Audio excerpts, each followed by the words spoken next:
Hai, balik lagi dengan aku Rachel. Terima kasih buat teman-teman yang udah mau klik video ini. Buat teman-teman yang udah subscribe, makasih atas supportnya. Buat yang belum subscribe, silahkan di subscribe dulu YouTube channel aku. Support kalian sangat membantu buat aku. Di video kali ini aku bakal share gimana cara apply kalau kalian mau dan tertarik untuk bekerja sebagai expat di Malaysia. Jadi kalau ada nih orang nanya ke aku cara apply bekerja expat di Malaysia, itu aku pasti bakal bilang buka aja job seeker, terus bikin keywordsnya Indonesia atau Indonesian atau Indonesian speaker. Ini tuh benar banget. Tapi di video ini aku bakal share 3 cara yang biasanya dilakukan oleh pekerja expat yang mau apply bekerja expat di Malaysia. Yang pertama adalah direct hiring. Direct hiring ini caranya ada 2, yaitu dengan lihat info lowongan yang ada di website perusahaan. Di video sebelumnya aku udah nyebutin kan perusahaan apa aja yang biasanya dituju oleh pekerja expat di Malaysia. So kalian silahkan buka website perusahaannya, official websitenya, terus search keywordsnya Indonesia atau Indonesian speaker atau Indonesian, search country-nya Malaysia, dan baca requirements-nya sesuai dengan kalian apa enggak.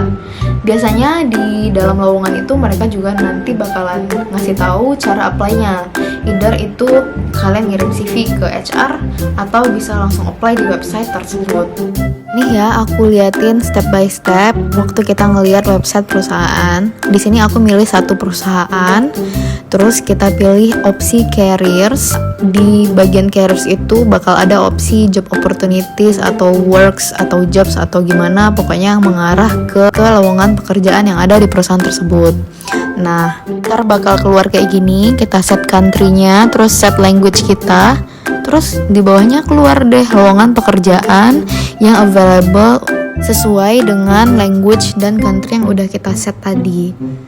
Misal nih kita pilih satu pekerjaan yang available, contoh customer success specialist for Indonesian. Kita klik, terus kita baca apa aja sih job desk-nya, apa aja yang akan kita lakukan, apa responsibility-nya, dan apa requirements yang dibutuhkan kalau kita mau bekerja di posisi tersebut di perusahaan tersebut. Setelah kita baca job desk dan requirements-nya, terus tertarik nih untuk apply, klik aja tuh apply now, isi data kita. Nah, di sini dia ngarahin untuk attach CV, terus submit deh. Ntar kalau kalian memenuhi kriteria, kalian bakal dihubungi oleh HR dari perusahaan yang bersangkutan. Cara yang kedua adalah dengan apply di job seeker. Menurut aku, opsi terbaik untuk nyari lowongan di Malaysia ini, kita bisa connect ke HR-nya atau talent acquisition-nya. Kita connect ke mereka, jadi ketika mereka ngepost lowongan kerja yang ada di perusahaan-perusahaan yang mau kita tuju, itu bisa langsung terupdate di timeline kita. Jadi kita bisa selalu update tentang info-info lowongan kerja ini. Jadi teman-teman silahkan connect ke HR perusahaan yang mau kalian tuju. Jadi ketika mereka bagi info di postingan LinkedIn mereka, kalian gak bakal ketinggalan informasi. Kalau informasi lowongan yang mereka share itu sesuai dengan kalian, silahkan langsung apply dengan cara yang mereka bikin di postingan mereka. Ini triknya untuk connect langsung ke HR perusahaan yang mau kalian apply. Search aja gitu HR atau talent acquisition dan nama perusahaannya. Terus connectin deh ke semua HR sebanyak mungkin biar kalian terus dapetin info lowongan di perusahaan tersebut. Ntar kalau udah connect ke HR-nya, kalian bisa nemu yang kayak gini nih di timeline kalian. Either HR-nya itu ngepost lowongan atau dia nge-like postingan HR lain.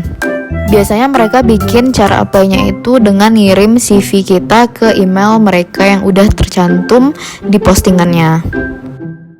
Yang kedua adalah dengan agency staff. So kalau kita bekerja dengan agency ini bakal nolongin kita dari proses rekrutmen sampai proses keberangkatan, dan kita juga bekerja itu untuk agent, bukan untuk company yang kita apply tersebut. Tapi keuntungannya ada agency yang kalau project di perusahaan tersebut udah habis atau tutup ya, udah tutup dengan kliennya, agentnya itu kayak mau gitu nyariin pekerjaan pengganti untuk kita. Cara apply dengan agency staff hiring ini adalah dengan langsung buka ke website perusahaan mereka dan cari perusahaan yang mau kita tuju untuk bekerja di sana. Terus sesuaikan juga dengan posisi kita. Ini nih list perusahaan rekrutmen agency yang ada di Malaysia. Kalian boleh screenshot layar biru ini sebagai referensi buat kalian.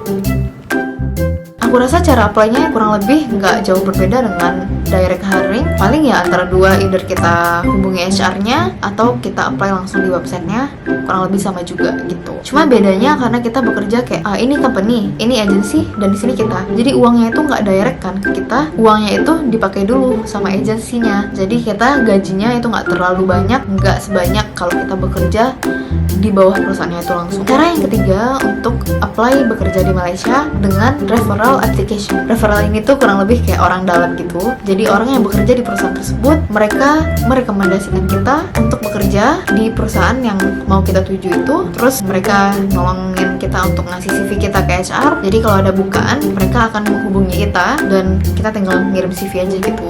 Dan ini tuh biasanya kayak teman dekat ya yang mau nolongin kita. Jangan coba-coba sih kalian minta referral ke orang yang nggak kalian kenal, kecuali mereka memang ngepost pekerjaan itu di ruang publik, misalnya di sosial media atau di tempat-tempat terbuka. Tapi kalau kalian menghubungi dia kayak cariin kerjaan dong, jangan, menurut aku itu nggak sopan sama sekali. Kalau kalian punya kenalan yang udah bekerja di Malaysia dan kalian kenal baik, silahkan minta rekomendasi mereka, minta saran mereka kalau kalian mau bekerja di Malaysia itu caranya gimana dan baiknya gimana. Kalau ada lowongan dan kalau ada kesempatan, itu mereka pasti bakal bantu. Ya, itulah tadi cara untuk apply pekerjaan sebagai expat di Malaysia. 3 cara ini cara yang biasanya dilakukan oleh pekerja Indonesia yang mau bekerja.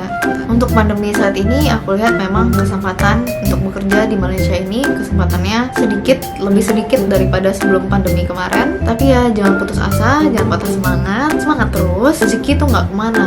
Kalau memang bekerja di Malaysia adalah rezeki kalian, semangat terus, coba terus, jangan pantang menyerah. Sekian dari aku Rachel. Jangan lupa like, comment, dan subscribe, and see you on the next video. Bye.